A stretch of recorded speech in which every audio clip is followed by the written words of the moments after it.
There's a special place in the hierarchy of education for HBCU institutions for educating its black students when at one time it was illegal to do so. If you've never been to or visited a black college, you've missed out. Nothing is the same on an HBCU campus, just like in black culture. And in the South, football is the king. The supporters, fans, alumni, family, and boosters come together in a special environment, oftentimes party and activities starting on Friday, and many times on Thursday nights, and sometimes even on Wednesday. Foods are being marinated, cooked, and prepared. This is Mickey Clayton, the coach, and we're here with INSiiGHTS with a special edition with HBCU. And we're talking about HBCU sports, greener pastures, and I have two very, at least they think they're special guests, particularly Clayton Smith, who is really special anyway. We have Clayton Smith, former ticket manager with the Charlotte Hornets, and dad was a former president of South Carolina State. I think his dad was everywhere. He was at Pitt, and he's done a lot of things. So Clayton is kind of, and he was an Aggie, which we gave him grief for when he was at FAMU. We got Clayton with us. And then we have the legendary coach, SiiGHTS, started at Howard, I believe, as assistant coach. I remember him helping build powerhouses over there. And then he went to South Carolina State, Tennessee State, North Carolina A&T, been in the NCAA tournament 6 times. He needs to go back and coach like one more season so he can get to 400 wins. So we got him with us. So welcome to INSiiGHTS, gentlemen. All right, glad to be here. Thank you for having me, Coach. Coach, I appreciate you coming, and Clayton, you probably glad to be anywhere. Especially these days and times. I know that's right. Hey, we should have checked to see if everybody had their mask on. But during this, like you said, this time, and it's a lot of transition going on. And one of the things that we wanted to talk about, and these gentlemen that I have pretty in tune to some of the athletics, especially some of these institutions that we've had that have now gone on to other conferences. Florida A&M just making a decision to go to the SWAC. North Carolina A&T leaving. Hampton leaving. What has been your thought in terms of, do you think these have been good moves for some of the schools? I think, first of all, I think the decision by Hampton, I guess it was a good move. I really would like to know the backstory on that, because I'm sure there is one. I haven't heard the backstory on it, but I can understand why they did it. I just don't know if it was a great move for Hampton. Or the A&T being the second one, it's a move that I personally did not like.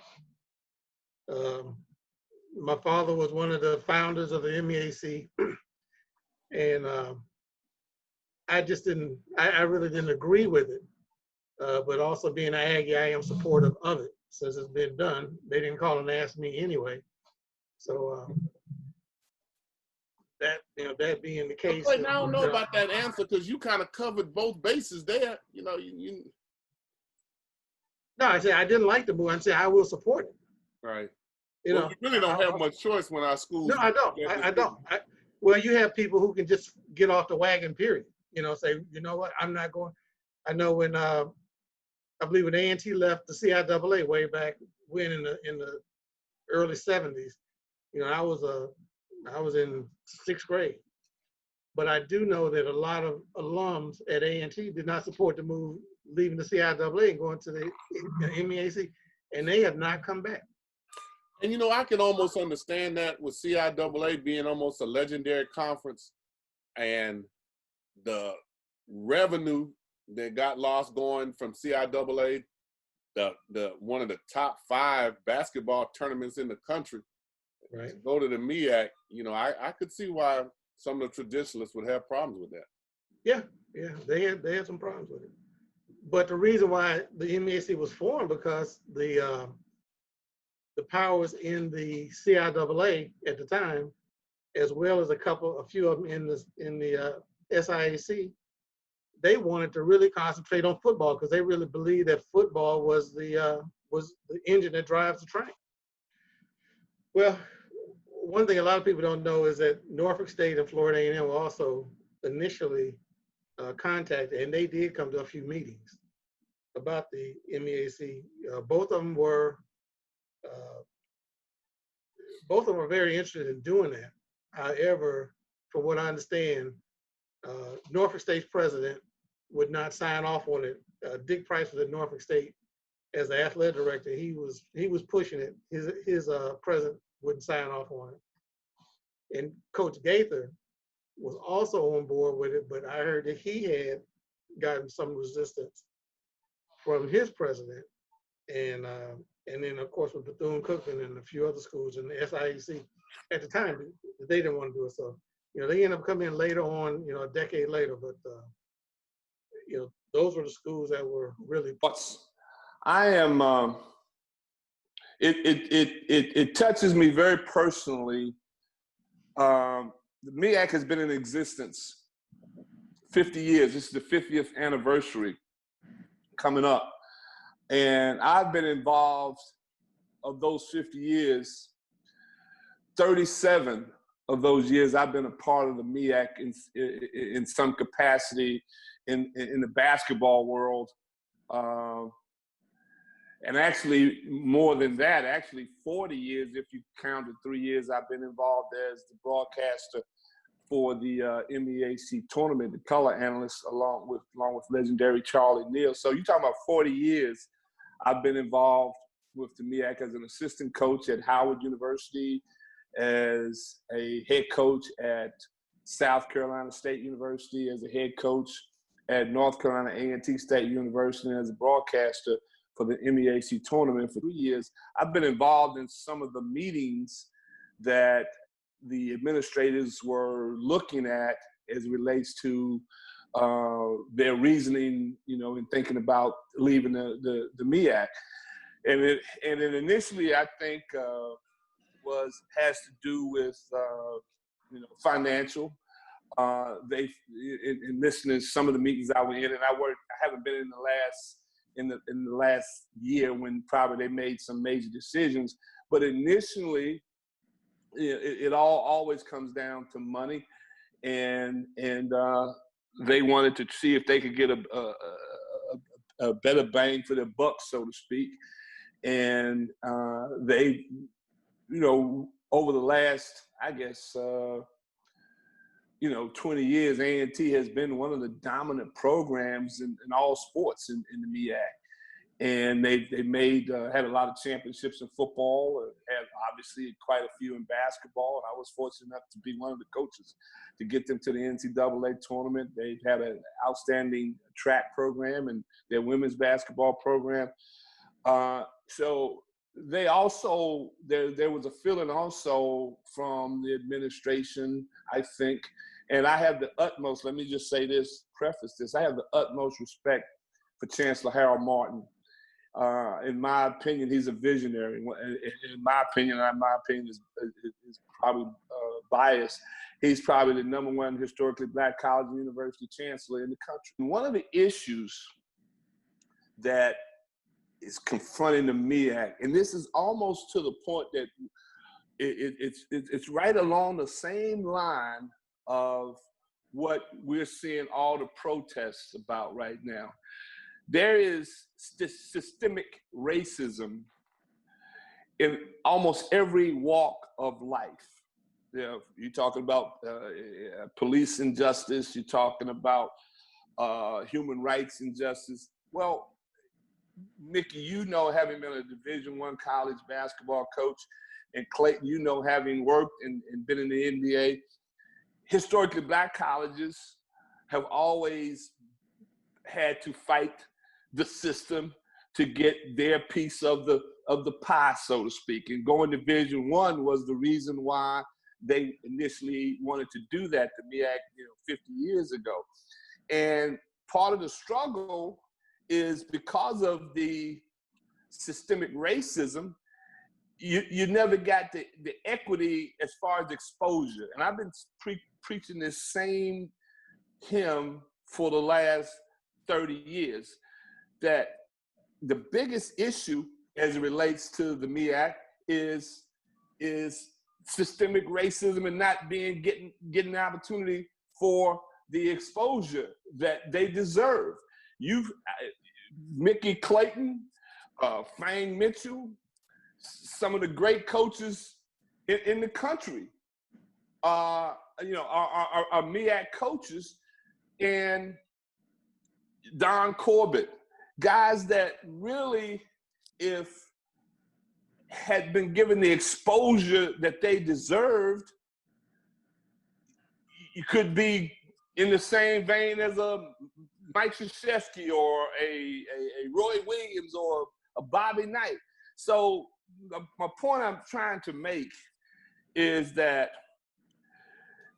through no fault of, I know probably I've been hearing about a lot of criticism towards Dr. Thomas, who is a personal friend of mine, and the commissioner of the MEAC, and I think he's done an outstanding job. But his hands are tied to some degree because the corporate world, they're always going to give us not the same things as another mid-level, PWI conference. And so back to my original point, because Chancellor Martin is a visionary, and I assume Mr. Hilton, the athletics director, they see this opportunity is to expand the brand of North Carolina A&T. Whether it's right or whether it's wrong, and I think, Mickey, you could probably speak, and Clayton, about Florida A&M. I know nothing about Florida A&M inward travel or something, or $400,000 in travel.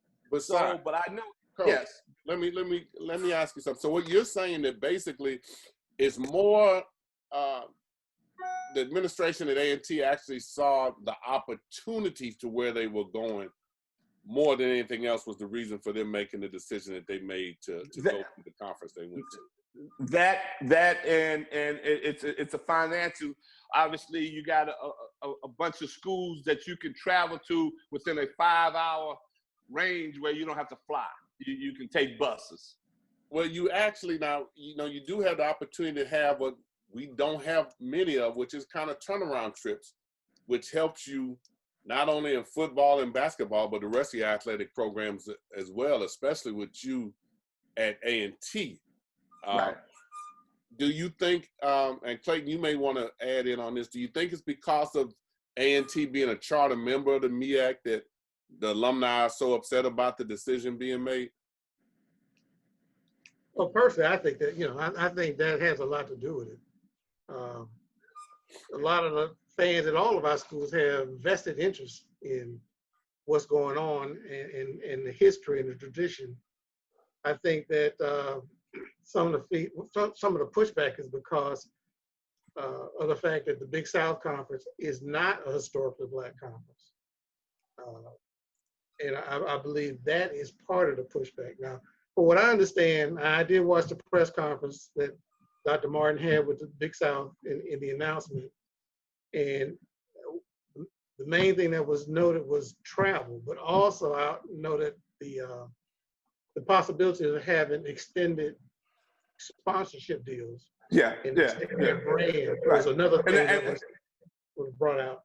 That's what I was getting at, Mickey, when I was talking about the sponsorship, the corporate world, whether we want to admit it or not.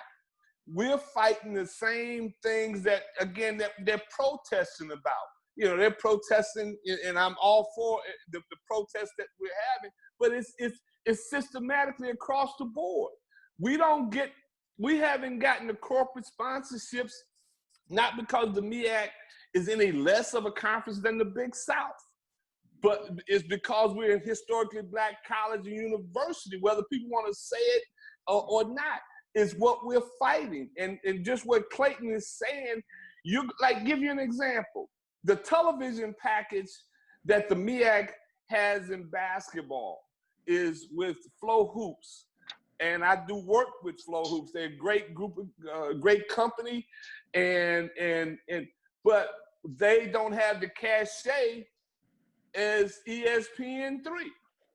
or the ESPN brand, and that's something that, you know, again, just what Clayton said, we're constantly fighting the exposure package. We've been fighting it for 50 years with the conference, getting equal opportunity. And I think if the exposure package was somewhat close to being fair, then I think that, you know, again, the resources would increase. And again, everything that we do, especially on the Division I level, is bottom line as far as business is concerned.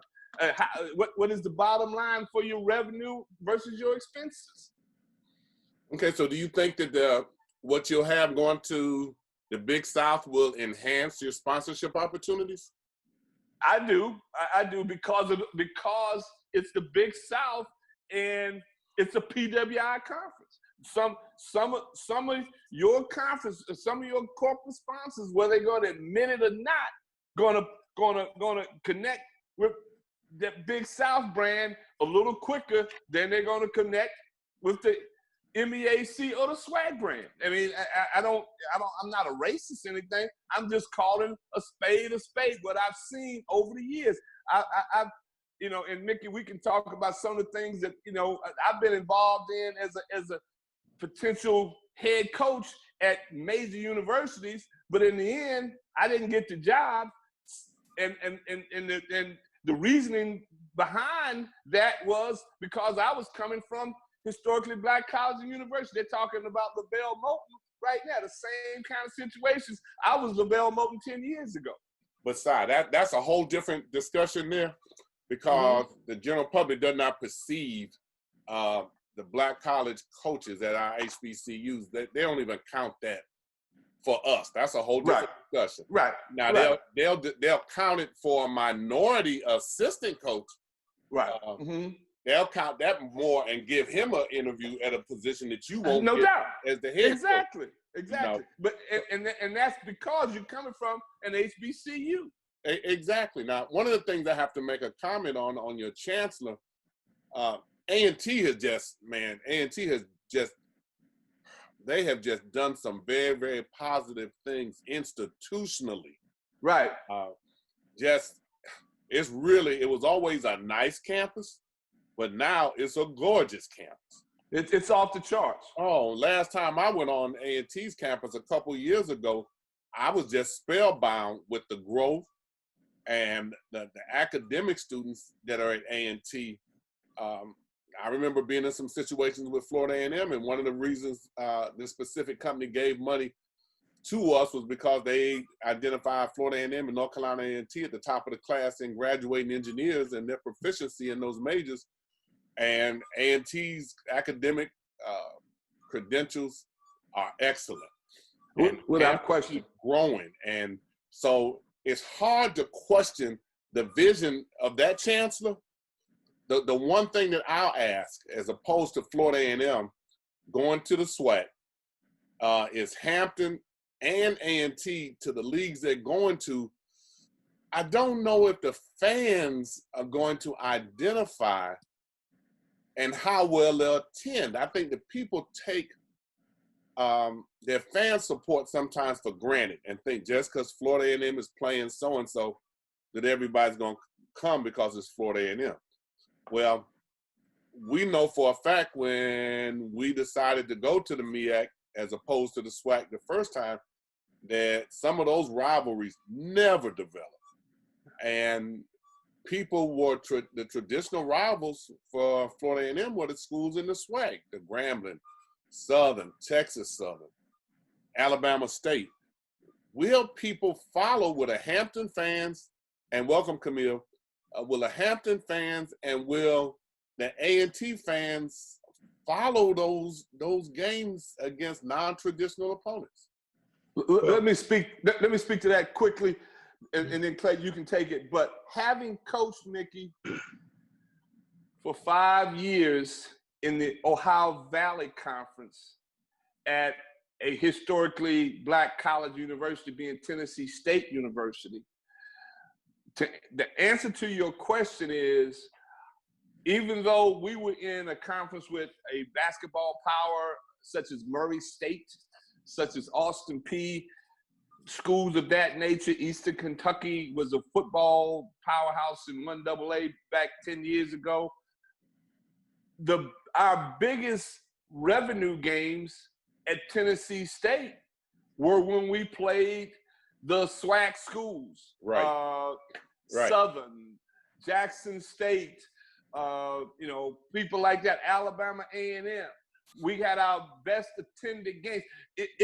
You can go to a Tennessee State plays their football games in the Nissan Stadium where the Titans play, and you can go to a game for first place in the Ohio Valley Conference in the stadium against Eastern Kentucky, so to speak, and the bottom bowl seats around 25,000, and you might have 10,000 people in the bottom bowl for a real big football game. She's getting straight, Clayton. I think both Hampton and A&T will have to change the way they've been doing things.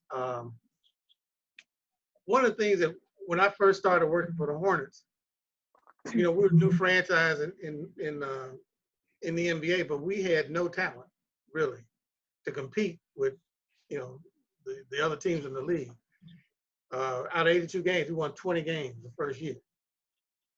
And what we did was before the season started, our general manager and president said, "Look, what we're going to have to promote. We're going to push people coming to see the other team, the other players, because we don't have much talent." But then after 3 years, and we got some better players, Alonzo Mourning, Larry Johnson, some other guys, then it was time for us to look at trying to push our team. And I believe that's what A&T and Hampton are both going to have to do. We're going to step up the marketing efforts, and they're going to have to push their fans and quit waiting to come and see just the HBCUs if they're going to make it in that conference. You're going to have to get your fans to come and see you play, which is something you should have been doing all along. But to be honest, within the MEAC, and a lot of teams are looking to see the other teams come, the other teams' band come, and so forth. Hampton and A&T will now have to work on getting their fans to come and see them play football and all the revenue sources, football and basketball. And I think that's going to have to be key. They have to change their mindsets. So when you're playing, when A&T has that game where they're going to play a FAMU or Morgan State in a non-conference game, and all the fans are geek, well, now they're going to have to get just as fired up to see them come and play whoever, because you want them to come and see the Aggies play. Hampton wants to come and see they want their fans to come and see the Pirates play. That's not going to be the problem at FAMU. That's going to be the problem at A&T, Hampton, and has been, as Coach said, that has been the problem at Tennessee State. Right, I agree. Kameel, let's see if we can get you now. Can you hear me? Yes. Okay, I think I was in the back, but I know for Hampton, I think we only get 2 HBCUs a year for basketball, and we played Howard and Norfolk, and they were on the same weekend. So that was our biggest crowd for the whole season. And I'm in athletic marketing, so I'm in charge of promotion and stuff like that. And I don't think our crowd has been that big since my freshman year when we were still in the MEAC. So it has made a big impact on our crowd, the student support. The stands are empty for regular season. It's really bad. It's bad. Is it the same in football? Oh, football is kind of because the weather already, some of our numbers are down anyway, but for homecoming when we do play at HBCU, the numbers are good, but it's still kind of the same thing. You have empty seats. If the band wasn't there, it would probably look even worse because they take a majority of the stands. But it is bad. It's bad. And I don't think we do enough to try to promote the games and stuff like that. So it looks bad. How did the students, since you were there when they left the MEAC, how did the students take it when they left the MEAC? We were like, what? But the athletes then were like, well, it's more scholarship money for us and stuff like that. So I understand that aspect of it, but I came to Hampton for the HBCU experience. Like, and I feel like as soon as we left, that was a major part that I was looking forward to, and I didn't get that for the majority of my time at Hampton. I only got it for 1 year. So it does hinder a little bit, but I guess it's better in terms of funding, but the support is not there. So with what you're doing in marketing, how has that gone? Has it gone better since you've left and the MEAC? No, because like we're trying to market to the students and they're not coming. Like it doesn't really matter. Like people outside of the student, body are gonna come regardless. We have the season ticket holders, boosters, whatever. They're gonna come regardless. But the students don't want to come if it's not a lit game. Like a lot of times people don't actually go for the actual game, they go for the experience. And we don't get that anymore unless it is like Battle of the Bay or HBCU rival. But no, pretty much it's dry. They don't give us any resources to even promote the games and stuff like that anyway. So I think what you said is significant. yeah. Not a little bit, a lot. That's kind of my thought. And Coach Si, his thought about A&T and where you're going. It's the same thing happened with us. Even when we went to the MEAC, there were certain games, even when we played Hampton, everybody said, well, Coach Taylor coached at Hampton. Everybody's going to come. That's going to be an arch rival game. And I said, nah, not really. The fact that he went there was a little personal between the two, but the fans are not going to buy into that. Mm-hmm. And the time we went to MEAC, they never bought into. Howard was a MEAC opponent that they kind of bought into Howard. They didn't buy into Morgan, Delaware State. We had a good rival with girls with South Carolina State because at the time our girl, Coach Simon was legendary at South Carolina State, and they quickly adapted and came to that game. We probably were drawing even with the men then. But we had Alabama State home about 5 years ago for football, and we drew more than homecoming because they traveled well. So I think that for us at Florida A&M, we're not going to have the same issue that kind of exists for Hampton and A&T. The fact that we've kind of stayed HBCU is going to be significant for us in terms of drawing people, and the fact that it's in the South, our schools in the South, and the schools that are in the South we're playing, they're going to come to Tallahassee. That as soon as they see that FAMU's on the schedule, they're going to try to get them a hotel room before the Florida State people get them. Excuse me. I think for A&T, sorry, but I think A&T might have a better, I don't know, like their chances may be better in terms of crowds because Hampton has already had bad rep. So I think that also hinders things. Like we're not willing to change anything. And I think sometimes people are like, well, I'm not going to support them. So that plays a part into like our crowds and stuff like that. A&T, I don't know, like they have a different vibe to them. So I feel like they may have still a little bit of a crowd and stuff changing into the Big South. But that's just like my personal opinion. Speaking of, go ahead, Coach. Speaking of A&T, when you talk about Aggie pride, let me just say that it's real. I coached against A&T for obviously a lot of years, lost 7 straight years to them in the MEAC tournament championship game when I was an assistant at Howard. And then in 2012, I joined the Aggies as men's basketball coach. And in talking about what Kameel, correct? Mm-hmm.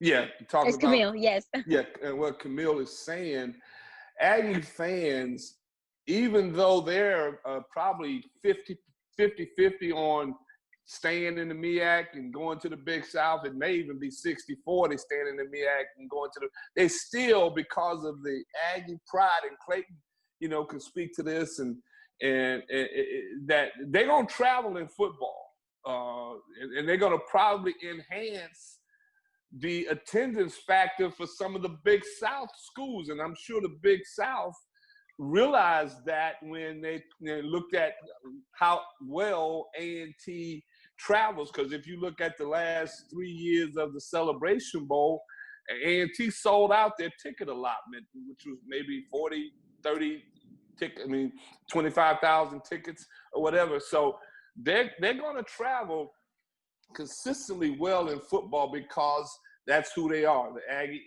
And then the fact that Coach Washington, and previous to that, Coach Broadway, they built a powerhouse. You could sit in the state. I mean, you go to the games, and it was never well attended. At least when Florida A&M went, and even when my daughter was at Hampton playing, when I would go to the games, if it wasn't Howard or Norfolk, they weren't attended well. And part of what I noted when we did our research at Florida A&M, there's a lot of discussion on aligning yourself with schools that have similar endowments and similar academic pursuits. And your president has always been very high on the academic end, President Harvey. And do you think that maybe that had something to do with it? I'm not sure. That's a good point, though, because a lot of the athletes that come to Hampton, I don't know if this has anything to do with it. They're not Black. A lot of our athletes aren't Black. So I don't know if he was aiming to go toward, I don't know. But I just, it's weird. That probably is a factor in terms of academics, but I'm not sure. Because I heard that it was information there. I heard that it was basically for funding. Like, now we can get athletes and give them more money, because like I know a majority of the football team, they're walk-ons. Like a lot of them, a lot of the, like at least my friends that are on the football team, like they weren't, only a few of them were actually recruited to come play football. A lot of them went on and walked on. So maybe it's funding. I'm not sure as to why exactly we left, but I don't know. Wow, that was interesting. Well, let me say this. I appreciate everybody coming, and we had some real good discussion.